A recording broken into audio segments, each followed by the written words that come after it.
नमस्कार। भारत में आरक्षण कब तक जारी रहेगा?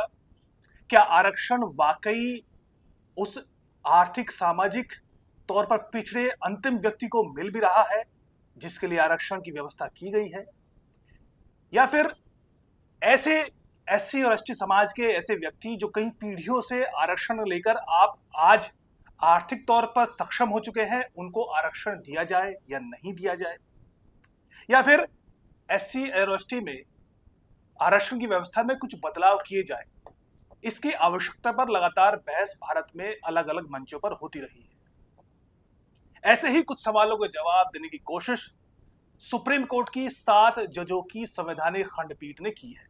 एक महत्वपूर्ण फैसला हाल ही में सुप्रीम कोर्ट ने सुनाया है। इस फैसले के मुताबिक भारत में राज्यों के पास यह अधिकार होगा कि वो एससी और एसटी कैटेगरी में सब कैटेगरीज बना सके, यानी कोटे के अंदर कोटा दिया जा सके। खास तौर पर जातिगत आधार पर एक डेटा इकट्ठा किया जाए और डेटा के आधार पर देखा जाए कि किस जाति को कितना आरक्षण देना है। उसकी व्यवस्था डेटा के आधार पर राज्य सरकार इसका फैसला ले। सुप्रीम कोर्ट ने एक महत्वपूर्ण फैसला सुनाया। क्या है इस फैसले में? डीकोडिंग विद जे के नाव में आज हम इसको डीकोड करेंगे, और इसको डीकोड करने के लिए हमारे साथ बेहद खास मेहमान, जाने माने संविधान विशेषज्ञ डी के दुबे हमारे साथ हैं, जिनको अक्सर आपने टीवी पर जरूर देखा होगा। सर, आपका बहुत बहुत स्वागत है। जी नमस्कार, धन्यवाद। बहस लगातार चलती तो रही है, लेकिन अभी क्या जरूरत पड़ी कि जो एससी और एसटी कैटेगरी को जो आरक्षण दिया गया था उसमें कोटा के अंदर कोटे की व्यवस्था की जाए? इसके पीछे की वजह क्या रही? 75 सालों तक तो इस तरह की बातें नहीं आई, लेकिन अब सुप्रीम कोर्ट के इस फैसले के पीछे की सही वजह क्या है? देखिए, 2-3 बातें बड़ी महत्वपूर्ण हैं जिनको ध्यान रखना चाहिए। पहली बात तो ये है कि ये सुप्रीम कोर्ट का जो फैसला है, ये एक्चुअली दिल्ली हाई कोर्ट ने इस पर स्टे लगाया हुआ था, उस स्टे को कोर्ट ने रोका है। फैसला तो एक्चुअली सरकार का था और सरकार ने आज से 49 साल पहले पंजाब की सरकार ने अपने यहाँ वाल्मीकि समाज और रंगरेटा, जिनको वो मजहबी सिख कहते हैं, इनको 12.5% रिजर्वेशन के अंदर से अलग सेपरेट रिजर्वेशन दिया था और ये कहा था कि हमारे यहाँ पंजाब में ये सबसे पिछड़ी कैटेगरी है, इसको इसलिए इसको हम सेपरेट रिजर्वेशन देते हैं। वो बात हाई कोर्ट गई और हुआ क्या कि उससे पहले आंध्र प्रदेश हाई कोर्ट का एक जजमेंट, आंध्र प्रदेश के मामले में सुप्रीम कोर्ट का जजमेंट आ गया 5 जजों की बेंच का, और सुप्रीम कोर्ट ने ये कह दिया है कि कोटे के अंदर कोटा, यानी कि महापिछड़ा या महादलित नाम की कोई चीज नहीं होती, पिछड़ा पिछड़ा होता है। और जैसे ही वो आंध्रा का जजमेंट ऑनरेबल सुप्रीम कोर्ट ने दिया, तो फिर हाई कोर्ट ने इस पर बैन लगा दिया, मतलब पंजाब सरकार के डिसीजन पर। फिर वो मामला सुप्रीम कोर्ट आया, पंजाब सरकार सुप्रीम कोर्ट आई और सुप्रीम कोर्ट ने इस पर सुनवाई के लिए हामी भर दी और कहा कि चूंकि पुराना जजमेंट 5 जजों का है, इसलिए 7 जजेस की बेंच बैठेगी।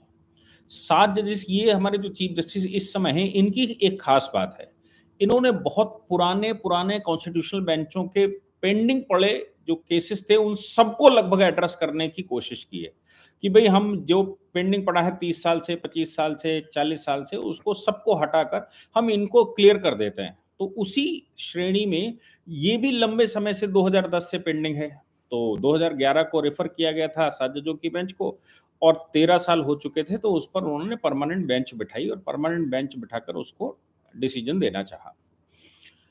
तो जो विषय था वो ये था कि वाकई में जो सबसे पिछड़ा है, मतलब जो मार्जिनलाइज्ड है, क्या आरक्षण का अधिकारी सबसे पहला वो है या एक पेंडुलम अधिकारी है? क्योंकि हमारे यहां वर्ण व्यवस्था जब जाति व्यवस्था में कन्वर्ट हुई तो फिर उसकी बहुत सारी जातियां बनी। आप सोच कर देखिए कि 12,500 के लगभग जातियां भारत में बन गई और अकेले शेड्यूल कास्ट में 1200 के लगभग 1400 जातियां, ऐसा आंकड़ा बताया गया। अभी कंफर्म किसी का नहीं है, बहुत सारे आंकड़े हैं। तो इनमें से भी छोटे बड़े हैं, क्योंकि भारत में जाति सिस्टम का कोई एक कैटेगरी नहीं। अगर हम ब्राह्मणों की बात करें, जो सबसे बड़ी जाति कही जाती है, उसमें भी ये 20 बिस्वे के ब्राह्मण हैं तो ये 2 बिस्वे के ब्राह्मण हैं, ये घाट के ब्राह्मण हैं तो ये घटबई के ब्राह्मण हैं, ये भड्डरी ब्राह्मण हैं, मतलब तमाम तरह के उनके शादी बारात नहीं होते आपस में, यहां तक कि घर में खाना पीना भी नहीं होता है, ब्राह्मण सारे। तो ब्राह्मणों के अंदर सही कई कैटेगरी हैं, क्षत्रियों के अंदर कई कैटेगरी हैं, और उनमें वैश्यों में कई कैटेगरी हैं, और फिर ये जो एससी वर्ग है इसमें कई कैटेगरी हैं। तो उसमें अगर हम 1200-1500 कैटेगरी की बात करते हैं तो एक कैटेगरी उनमें सबसे सुपीरियर है, यानी कि दलितों का ब्राह्मण, दलितों में सबसे ऊंची और दलितों में सबसे नीची। तो जो दलितों में सबसे ऊंचा है उसकी परवरिश थोड़ी ठीक है, उसके पास थोड़ा धन भी है, उसके पास थोड़ी व्यवस्था भी है, तो वो बाकियों के कंपैरिजन में वो आसानी से एंट्री मार जाता है सरकारी नौकरी में। अब जो बिल्कुल मार्जिनलाइज्ड है, बिल्कुल नीचे के तबके का है, सड़क के किनारे रहता है, स्वीपर का काम करता है, या नाले के किनारे रहता है, या पन्नी बीनता है, ये वर्ग ऐसा है जिसने तो स्कूल देखना भी मुश्किल काम है। अब ये जब कंपटीशन उससे करेगा विद इन एससी कैटेगरी, तो उससे कंपटीशन करने की स्थिति नहीं है उसकी, क्योंकि वो तो किताब तक नहीं खरीद पा रहा था और ये एक स्कूल में पढ़ रहा था। तो मामला ये था कि जब राज्य सरकारों को ये लगा कि इन विषयों पर हमको जो सबसे मार्जिनलाइज्ड है, जो सबसे पीछे जाती है, उसको सबसे पहले लाभ देना है क्या, क्योंकि इक्वलिटी का मतलब यह है जो डॉक्टर अंबेडकर कहा करते थे कि आखिरी पायदान के व्यक्ति को न्याय मिले। और ऑनरेबल जस्टिस गवई ने तो ये जजमेंट नहीं लिखा है एक्चुअली 286 पेज का, उन्होंने तो डॉक्टर अंबेडकर की रिसर्च लिख दी। डॉक्टर अंबेडकर की दुनिया भर की स्पीचेस, डॉक्टर अंबेडकर की लेखनी, डॉक्टर अंबेडकर के आंदोलन, डॉक्टर अंबेडकर का कॉन्स्टिट्यूशनल बेंच में जिस समय संविधान सभा बैठी थी उसके अंदर की स्पीचेस सबको उन्होंने कोट किया है। फिर उन्होंने कहा कि डॉक्टर अंबेडकर का जो विचार था वो ये था कि अनटचेबिलिटी खत्म करना फाइनल उद्देश्य नहीं है, फाइनल उद्देश्य इक्वलिटी है। Untouchability is a tool, but it is does not mean that it's in last. उद्देश्य यह है कि इक्वलिटी भारत में हो और सारे भारत में समानता के साथ आए। तो भारत में सारे समानता के साथ कैसे आ पाएंगे जब एक कैटेगरी के अंदर ही 100 कैटेगरी हैं और उसमें ऊंचे नीचे हैं। तो पंजाब की लड़ाई में आपको बताऊं क्या थी, उससे समझ में आएगा। जब रंगरेटा और वाल्मीकि समाज को रिजर्वेशन दे दिया, उसके बाद वहां का जो चर्मकार है, तो वो चमार एसोसिएशन करके उन्होंने कुछ ऐसे बनाई थी, या महागठबंधन कुछ ऐसा, उसने आंदोलन कर दिए पंजाब के अंदर। उसने कहा कि ये नहीं चलेगा कि साहब आप इनको कर दें, क्योंकि वो कैटेगरी इनको नीचा मानती है। और वाकई में आप जम्मू कश्मीर विषय पर काम किए हुए हैं, जम्मू कश्मीर में भी वाल्मीकियों का ही इशू था और वो पंजाब के ही वाल्मीकि थे। अब वाल्मीकि अगर बहुत स्ट्रांग पोजीशन में होते तो वो जम्मू कश्मीर में काम करने क्यों जाते, स्वीपर का काम पिछले 75-70 साल से क्यों झेल रहे होते।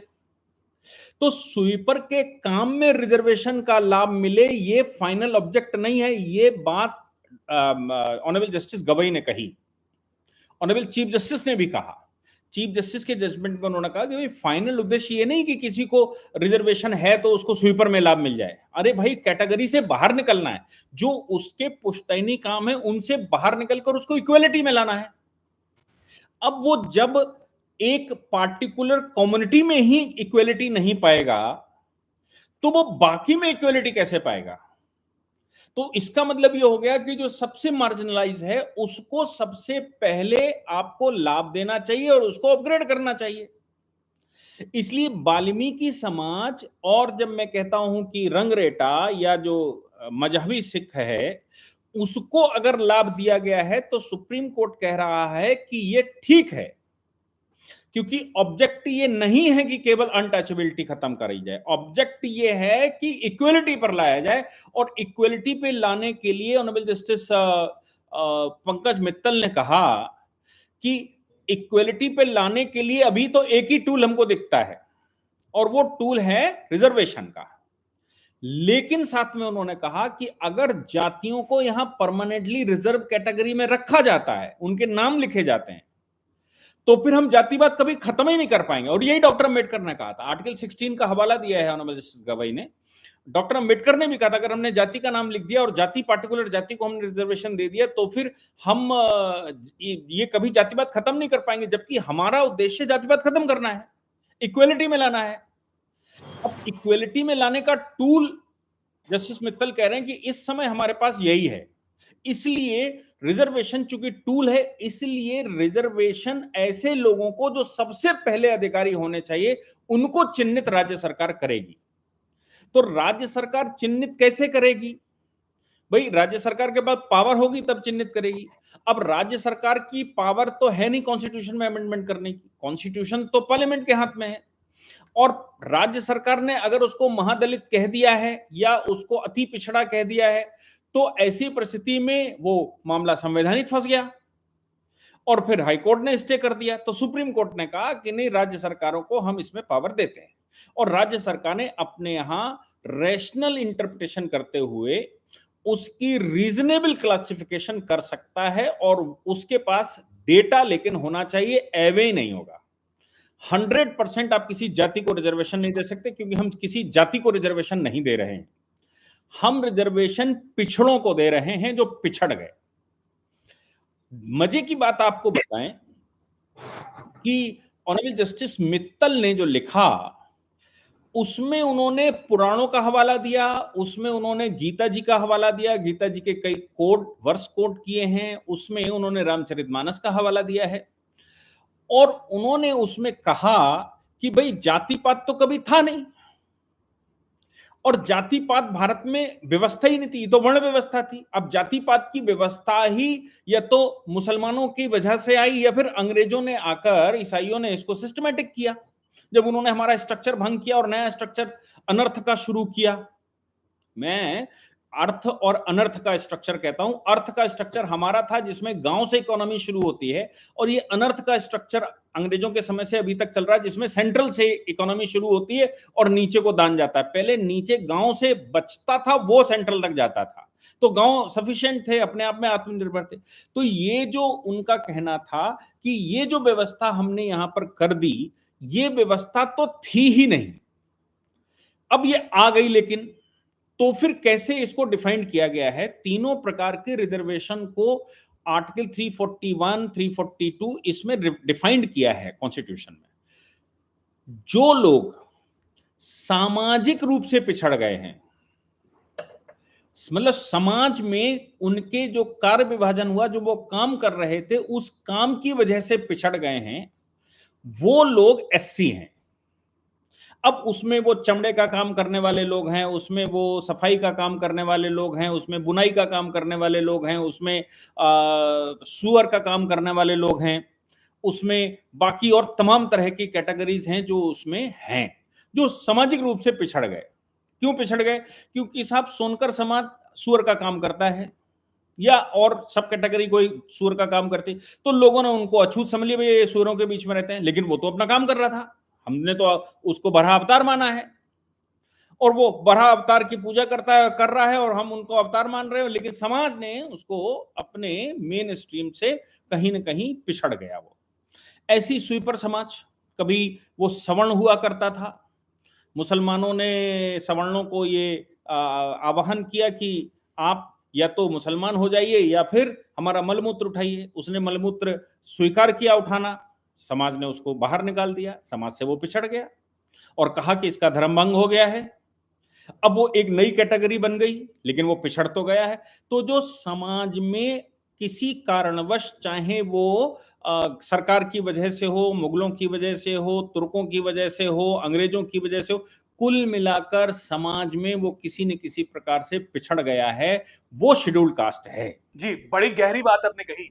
आपने कहा कि जाति को आरक्षण नहीं देना है, पिछड़ों को आरक्षण देना है, जो दलित हैं, जो पिछड़ गए हैं, उनको आरक्षण देना है। यानी अगर इस सुप्रीम कोर्ट के फैसले के बाद जो सब कैटेगरीज जब बना दी जाएंगी, तब क्या ये संभव है कि सामाजिक आर्थिक तौर पर पिछड़ी किसी पर्टिकुलर कास्ट को ज्यादा आरक्षण दिया जाए या किसी पर्टिकुलर कास्ट को आरक्षण से उनको आरक्षण कम दिया जाए या उसको आरक्षण की व्यवस्था से बाहर कर दिया जाए, इसकी संभावना कितनी है? कैसे तय किया जाएगा कि ये आरक्षण दिया जाए?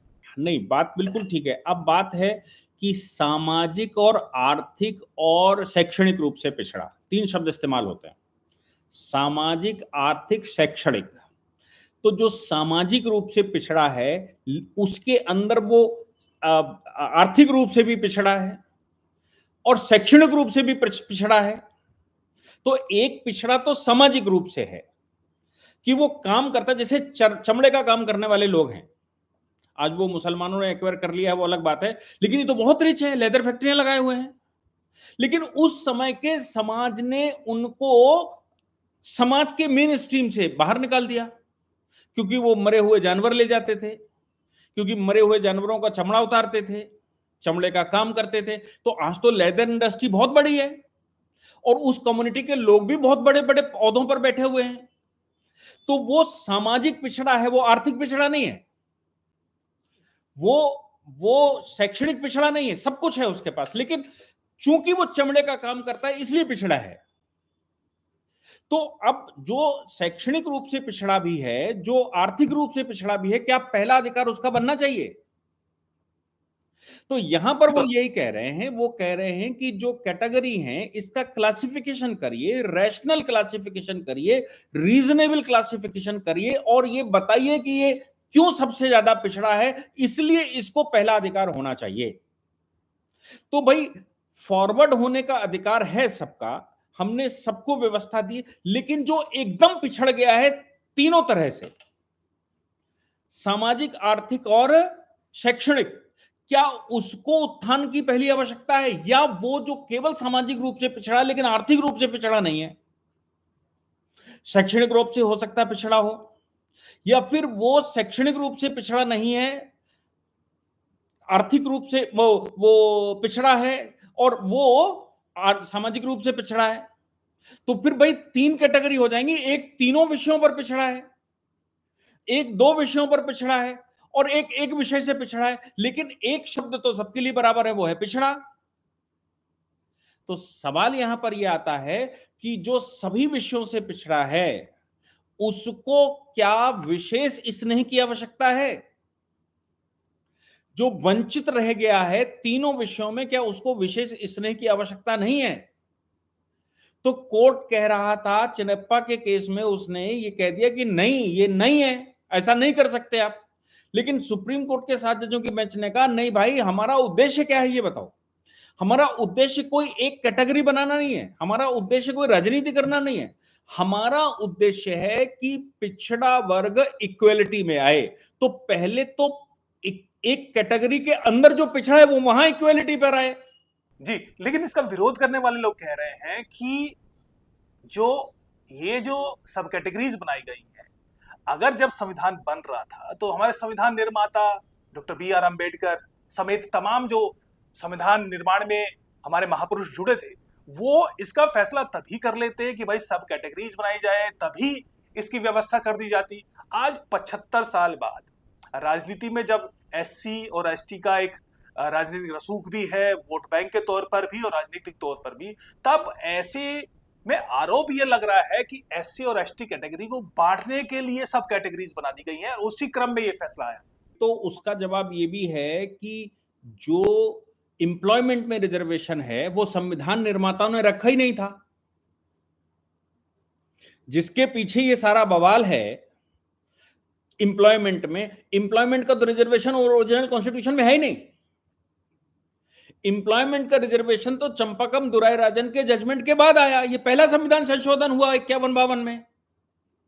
तो फिर ये कहो कि अगर यही उनका तर्क है तो तर्क ये भी होना चाहिए कि इसका मतलब संविधान निर्माताओं के मन में ये बात थी कि एम्प्लॉयमेंट में रिजर्वेशन होगा तो फिर देश छिन्न भिन्न हो जाएगा, देश में समस्या खड़ी हो जाएगी, इसलिए उन्होंने पॉलिटिकल रिजर्वेशन की बात कही थी। उसमें ओरिजिनल कॉन्स्टिट्यूशन में तो पॉलिटिकल रिजर्वेशन है, केवल पॉलिटिकल रिजर्वेशन। डॉक्टर अंबेडकर ने यह कहा था कि जो लोग पिछड़ा वर्ग से रिप्रेजेंटेशन यहां पॉलिटिकली करेंगे आके, वो पिछड़ा वर्ग की समस्याओं को पार्लियामेंट में बताएंगे और पार्लियामेंट उनका समाधान करेगी।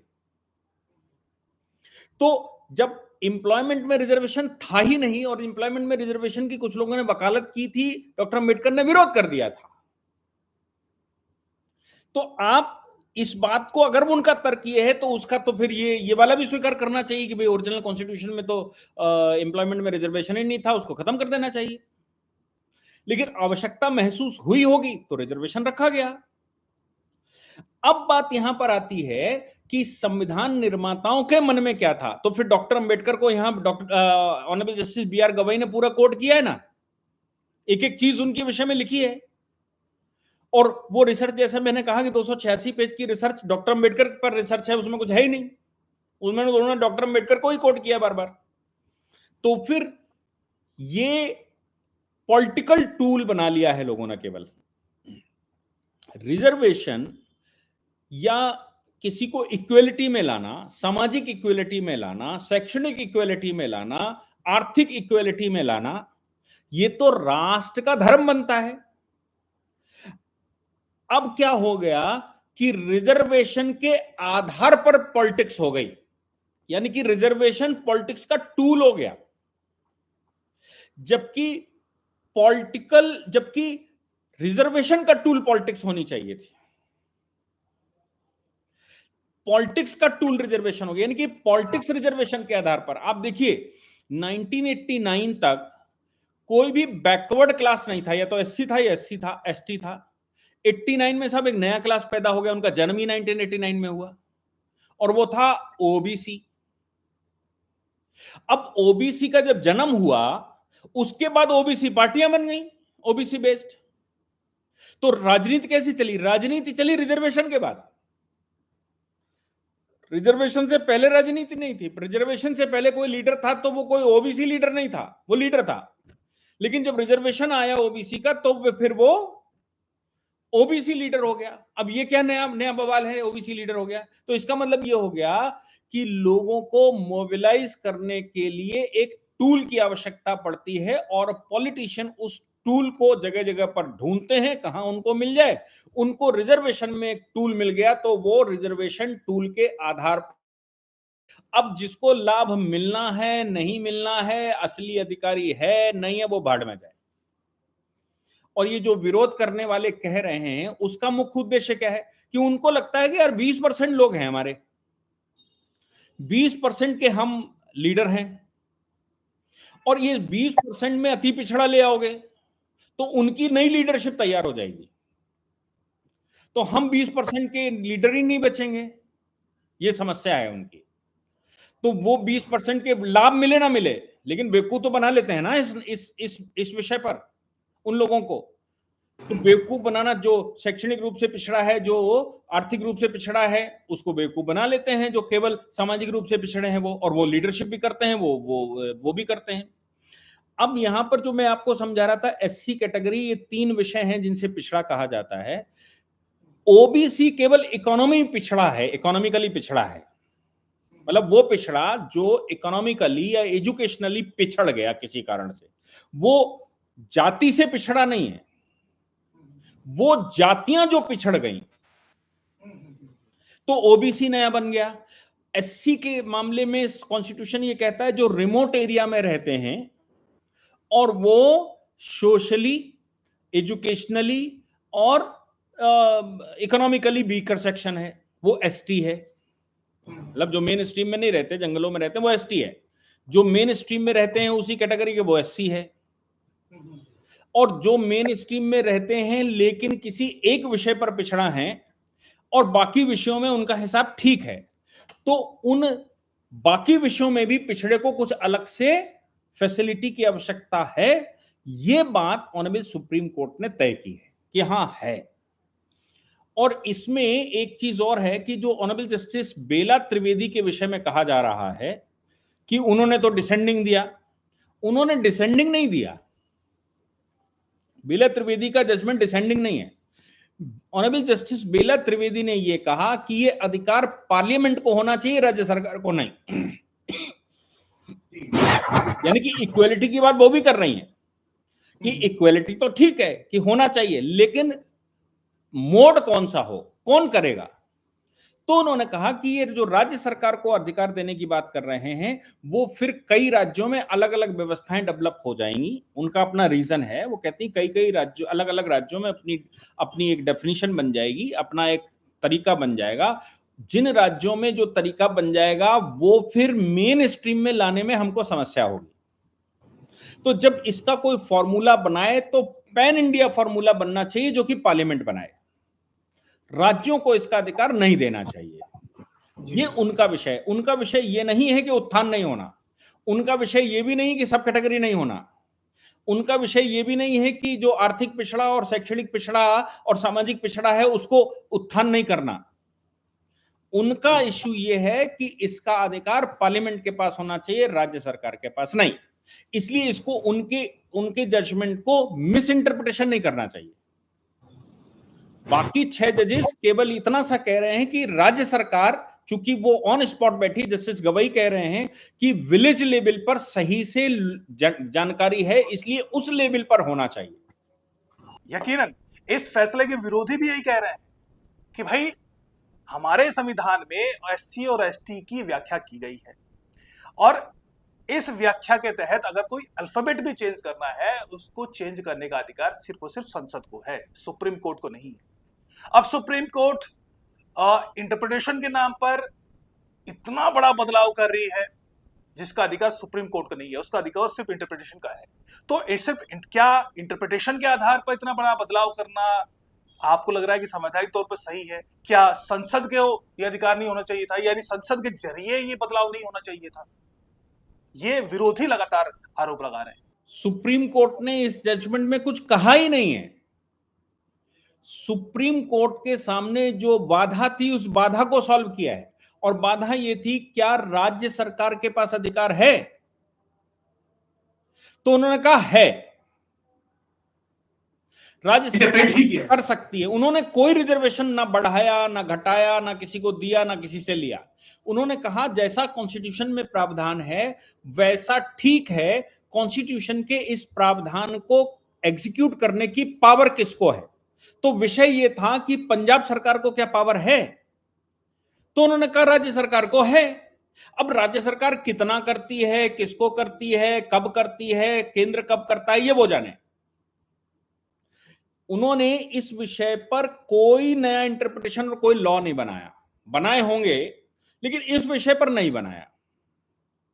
इसलिए ये सुप्रीम कोर्ट पर अगर कोई दोष मढ़ता है कि नहीं सुप्रीम कोर्ट ने ऐसा किया, तो इस केस में, एटलीस्ट इस केस में सुप्रीम कोर्ट ने कोई लॉ नहीं बनाया। सुप्रीम कोर्ट ने केवल पंजाब सरकार के निर्णय की वैलिडिटी बताई है कि 49 साल पहले पंजाब सरकार ने जो रंगरेटा और वाल्मीकि समाज को, मजहबी सिख समाज को 12.5% उस रिजर्वेशन के अंदर कैटेगरी दे दी थी कि 12.5 हम इनके लिए सिक्योर कर देते हैं, वो करने का अधिकार उनको है। जैसे कि आपने कहा कि एससी का जो रिजर्वेशन है वो सामाजिक तौर पर पिछड़ेपन का भी है और आर्थिक तौर पर पिछड़ेपन का भी, लेकिन इस जजमेंट में 4 जजों ने कहा है, मेजोरिटी जजमेंट ये कहा गया है कि एससी कैटेगरी में जो क्रीमी लेयर है, यानी जो आर्थिक तौर पर आरक्षण लेने के बाद आर्थिक तौर पर सक्षम हो गया है, अब वो पिछड़ेपन से बाहर आ चुका है आर्थिक तौर पर, लेकिन सामाजिक तौर पर अभी भी वो पिछड़ा है। इसके बावजूद भी उसको आरक्षण की इस पहुंच से बाहर रखा जाए, ये जजमेंट में कहा गया है। लेकिन जैसे मैंने कहा कि एससी की जो व्याख्या है वो सामाजिक तौर पर भी है, आर्थिक तौर पर पिछड़ेपन की भी है।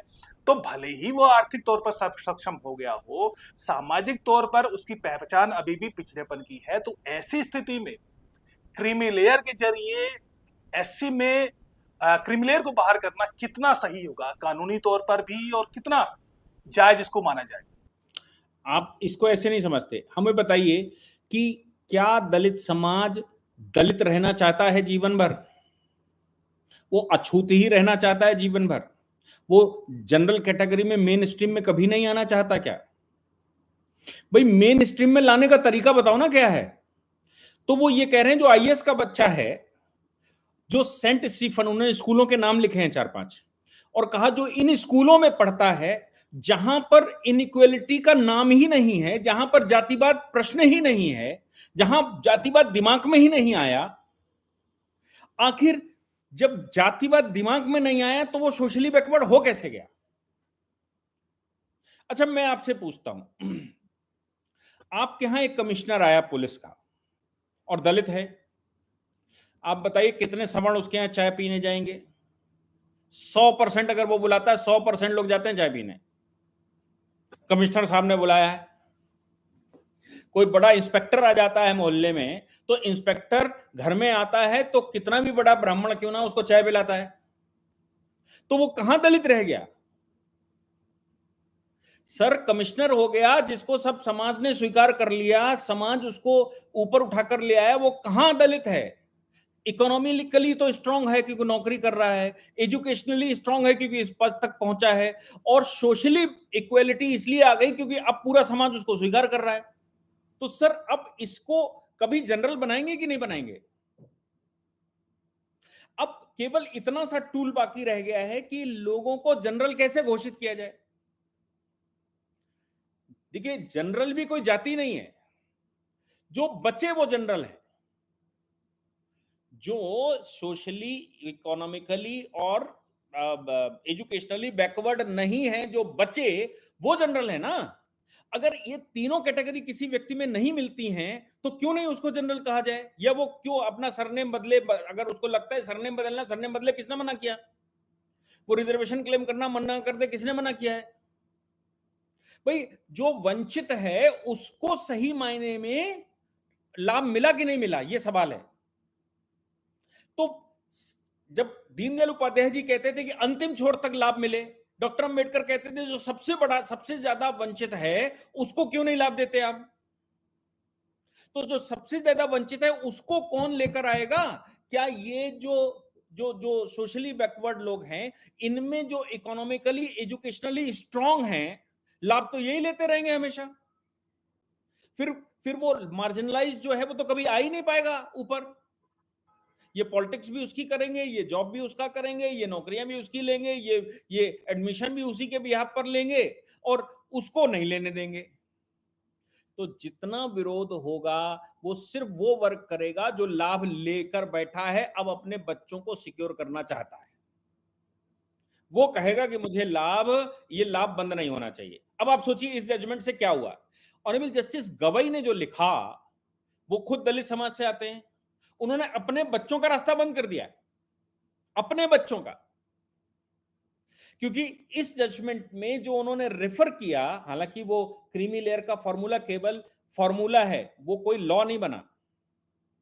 लॉ नहीं बना मतलब वो रेशियो का पार्ट नहीं है, वो ऑपरेटिव पार्ट नहीं है, वो एक ओबिटर डिक्टा है, सलाह है कि ये करना चाहिए।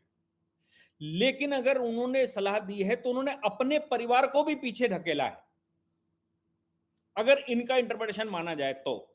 जस्टिस गवई जजमेंट करते समय भाई सुप्रीम कोर्ट के जज हो गए, वो चीफ जस्टिस होने वाले हैं आगे, और वो कहें कि मेरे बच्चे पिछड़ा है, तो हास्यास्पद नहीं है क्या? देश का चीफ जस्टिस जो सरकार को भी आदेश दे, देश का सुप्रीम कोर्ट का जज जो पूरे समाज का इंटरप्रिटेशन करे, और वो इस आधार पर कि मैं दलित समाज में पैदा हुआ हूं इसलिए मेरे बच्चे दलित होंगे, तो ये तो वो नाइंसाफी कर रहे हैं अपने आगे वाली पीढ़ियों के लिए, कि वो आगे आगे वाली आने वाली पीढ़ियों को भी सोशली बैकवर्ड घोषित करना चाहते हैं। उन्होंने कहा कि भाई ये सोशली बैकवर्ड क्यों रहे, जब वो लाभ ले चुका है, मेन स्ट्रीम में आ चुका है, तो वो जनरल हो जाएगा भाई, वो सबके साथ चल रहा है, तो उसको बाहर करना चाहिए, क्रीमी लेयर में आ गया है। तो सोशली बैकवर्ड जो कि इकोनॉमिकली स्ट्रांग हो चुका है, जो एजुकेशनली स्ट्रांग हो चुका है, और अब सोशली बैकवर्ड भी नहीं रहा क्योंकि सुप्रीम कोर्ट का जज बन गया है, तो बताइए वो दलित क्यों रहेगा? तो इसका मतलब ये हो गया कि दलित तो कभी खत्म ही नहीं होगा भारत से, और कभी ब्राह्मण खत्म नहीं होगा, कभी क्षत्रिय खत्म नहीं होगा, कभी जातियां खत्म नहीं होंगी, कभी वर्ण खत्म नहीं होंगे। भारतीय कब बनेंगे? सब जीवन भर यही कहते रहेंगे मैं तथाकथित ब्राह्मण हूं, तथाकथित क्षत्रिय हूं, तथाकथित वैश्य हूं, तथाकथित मैं शूद्र ही रहूंगा। भाई, जो भारत की विडंबना है वो यही है कि ये जो ब्राह्मण बने घूम रहे हैं, जो क्षत्रिय बने घूम रहे हैं, जो शूद्र बने घूम रहे हैं, ये देश की समस्या है। उस समय वो डिवीजन ऑफ लेबर था, आज तो नहीं है वैसा व्यवस्था डिवीजन ऑफ लेबर की। तो फिर आज मेन स्ट्रीम में सब हिंदू हो जाएं, ये कैसे पता लगेगा? अंग्रेज तो यही खेल रहा था ना। अंग्रेजी जनगणना जब 1881 की आप देखेंगे तो उस जनगणना में वो किसी भी जिले का जब डेटा बनाता है, सेटलमेंट बनाता है, वो उस समय कहते थे परमानेंट सेटलमेंट ऑफ फला डिस्ट्रिक्ट। तो सेटलमेंट की रिपोर्ट बनती थी हर 5 7 10 साल में। उसमें मैंने मतलब दर्जनों जिलों की रिपोर्ट पढ़ी है। उसमें वो बताते हैं कि इस गांव में इतने दलित हैं, इतने अछूत हैं, इतने ये हैं, इतने वो हैं, इतनी जमीन इनके पास, इतनी जमीन इनके पास, इतनी जमीन इनके पास। तो मुझे लगा 1881 में इसको अंग्रेज को लिखने की क्या जरूरत पड़ गई, क्योंकि जब तक वो इनको सही से कोडिफाई नहीं करेंगे तब तक वो इन पर राजनीति ही नहीं कर पाएंगे। इसलिए राजनीति सही कर लें तो कोडिफाई किया गया था अंग्रेजों के द्वारा, और वो आज भी करने की कोशिश हो रही, जाति जनगणना करेंगे, ये करेंगे, वो करेंगे। भाई आप मुझे बताओ कि इस विषय पर जो आपका अगला प्रश्न हो सकता है वो ये रहेगा कि क्या जाति जनगणना करवानी पड़ेगी इसके लिए? निश्चित तौर पर जातिगत जनगणना एक चुनावी मुद्दा हमने चुनाव के दौरान भी देखा, और अब संसद में भी लगातार ये गूंज रहा है। राहुल गांधी की तो और तमाम विपक्षी पार्टियों की जो राजनीति है वो जातिगत जनगणना पर ही केंद्रित होगी। ऐसी स्थिति में ये फैसले का आना। सर, एसडीएम जाति प्रमाण पत्र कैसे बनाता है? जब आप सर्टिफिकेट बनाने गए उसके पास रिकॉर्ड नहीं है तो कैसे बनाया उसने? पुलिस के पास आपका रिकॉर्ड नहीं है तो पुलिस ने कैरेक्टर सर्टिफिकेट कैसे बनाया आपका? वो जो इकोनॉमिकली वीकर सेक्शन है पुलिस के, उसके पास रिकॉर्ड नहीं है, डिस्ट्रिक्ट मजिस्ट्रेट के पास, को कैसे बनाया? सारे रिकॉर्ड अवेलेबल हैं, क्योंकि हमारे यहां ग्राम पंचायत से सिस्टम चलता है। ग्राम पंचायत में एससी एसटी के मकान आते हैं, वो कैसे निर्धारित होते हैं? गांव में कितना कोटा एससी एसटी का होगा मकानों का कैसे निर्धारित होता है? जब तक ये नहीं पता होता कि इस गांव में कितने लोग किस जाति के, किस बिरादरी के हैं। तो हर एक गांव, हर एक मोहल्ले का डेटा सरकार के पास है। अब वो ये है कि वो राजनीतिक टूल नहीं हो पाता, क्योंकि वो इकट्ठा होकर पूरे प्रदेश लेवल पर, राष्ट्रीय लेवल पर नहीं आ पाता। वो जहां जरूरत है वहीं पर वो डेटा मिले अवेलेबल है। वो थाने में अवेलेबल है, वो एसडीएम के पास, वो तहसीलदार के पास, वो डीएम के पास, वो नगर महापालिका में अवेलेबल है, जहां उसकी उपयोगिता है, जिनको सर्टिफिकेट बनाना है। आपको क्यों चाहिए भाई? आप क्या विधानसभा में उसका करना चाहते हैं? आप क्यों पॉलिटिक्स में उसका इस्तेमाल करना चाहते हैं? आवश्यकता के अनुसार उन सभी का डेटा सरकार के पास अवेलेबल है, चाहे वो लोकल बॉडी के पास हो या डिस्ट्रिक्ट बॉडी के पास हो। लेकिन वो राजनीति में इस्तेमाल नहीं हो पाता, क्योंकि कलेक्शन ही नहीं हो पाता उसका। कुरान के वो पन्ने जो मोहम्मद बोल गए, वो जब तक इकट्ठे नहीं होंगे तब तक राजनीति कैसे होगी? तब तक देश, तब तक संसार को मोबिलाइज कैसे किया जाएगा? सवाल ये है। तो यहां पर जब तक वो राज्य सरकार के पास पूरा आ नहीं जाएगा, पॉलिटिशियंस के पास पूरा नहीं आ जाएगा, तब तक उस पर राजनीति कैसे करेंगे? उन्हें आवश्यकता की नहीं पड़ी है, उन्हें पिछड़ा की नहीं पड़ी है, उनको इंसाफ की नहीं पड़ी है, उनको किसको न्याय मिले इसकी नहीं पड़ी, उनको अपनी पॉलिटिक्स की पड़ी है कि इसका फोटो दिखाकर हम क्या करेंगे। बिल्कुल वैसे ही जैसे 370 के विषय में जब जम्मू कश्मीर कोई जाता था तो वो कहता था we having 370, that is why केंद्र सरकार कुछ नहीं कर सकती, इसमें करना वरना कुछ नहीं है, केवल 370 की फोटो दिखानी है। तो इन पॉलिटिशियंस को केवल फोटो दिखानी है कि हमारे पास इतने एससी हैं और इतने का मैं लीडर हूं, इतने ओबीसी हैं, इतने का मैं लीडर हूं। वो जाति जनगणना है। हकीकत में उनका लाभ, हकीकत में उनके लिए योजना का कोई विचार नहीं है। तो विचार तो खतरनाक है। और वो डेटा मैं जैसे कह रहा हूं वो आज से नहीं है, 1881 की जनगणना में भी वो डेटा अवेलेबल है। तब से लेकर अभी तक हर डिस्ट्रिक्ट में उसका डेटा होता है। इसलिए जाति जनगणना की क्या आवश्यकता है, मुझे बताइए इसको करने के लिए? डॉक्टर अंबेडकर तो ये कहते थे कि जहां पर आसानी से चिन्हित हो जाता है वहां पर इसको अप्लाई करना है। तो जस्टिस बी आर गवाई ने लिखा है कि लोकल स्तर पर पता है कि कौन ज्यादा पिछड़ा है, कौन मलमूत्र उठा रहा है, कौन सफाई कर्मचारी है, ये लोकल स्तर पर पता है। इसलिए इसको राज्य अगर तय करे और राज्य के नीचे की इकाई तय करे तो ज्यादा अच्छा होगा। इसलिए ये उन्होंने कहा केंद्र जो अपने विषय में करेगा वो करेगा, राज्य सरकार को भी अधिकार होगा, क्योंकि वो सही एनालाइज कर सकते हैं। नहीं तो आप डिसेंट्रलाइजेशन ऑफ पावर क्यों करते हैं? भाई फिर तो सारा कुछ पार्लियामेंट ही कर लेगी, राज्य सरकार की जरूरत नहीं है, लोकल बॉडीज की जरूरत नहीं है। लोकल बॉडीज की, राज्य सरकारों की हमें जरूरत इसलिए पड़ती है क्योंकि हकीकत में हमें उनके साथ इंसाफ करना है। तो नीचे डिसेंट्रलाइजेशन ऑफ पावर होता है, और उसको finally Gandhi ji global village कहते थे, या विलेज एज ए ग्लोब। और हमारे यहां की 1835 से पहले की व्यवस्था ये थी कि जब मुगल या मुसलमान बैठे थे, वो कौन सी फैक्ट्रियां चलाते थे? वो तो केवल वसूली करने गांव में जाते थे। अब गांव की जो प्रोडक्शन हुआ, उस प्रोडक्शन में से जो सरप्लस हो वो राज्य को जाएगा, यानी कि गांव जो है वो पूरा आत्मनिर्भर होगा। ये हमारे यहां की व्यवस्था है। तो ये जो उल्टी गंगा बह रही है, तो ये सब गड़बड़ सड़बड़ चल रहा है। इसलिए ये सब गड़बड़ी हो रही है, क्योंकि हमारी व्यवस्था अर्थव्यवस्था नहीं है, हमारी व्यवस्था अब अनर्थ व्यवस्था है, जैसे पूरे संसार की अनर्थ व्यवस्था है। बहरहाल सर, बहुत बहुत धन्यवाद। ये केस थोड़ा संवेदनशील भी था और पेचीदा भी, लेकिन आपने बड़े शानदार तरीके से, बड़े आसान शब्दों में आपने इसको समझाया। और अब हम कम से कम ये उम्मीद करते हैं कि ये जो फैसला है वो अगर एज इट इज लागू होता है, तो जैसा कि संभावनाएं, आशा जताई गई है कि अंतिम आदमी तक SC ST आरक्षण का जो लाभ है वो अंतिम व्यक्ति तक जरूर पहुंचे, जो वाकई पिछड़ा हुआ है, जो वाकई इस विकास की गति में पीछे छूट गया है। ये आशा हमारी भी है और इसी आशा के आधार पर सुप्रीम कोर्ट ने यह फैसला सुनाया है। बहरहाल आपका बहुत बहुत धन्यवाद सर, और दर्शकों को भी नमस्कार। जुड़े रहिए। नमस्कार।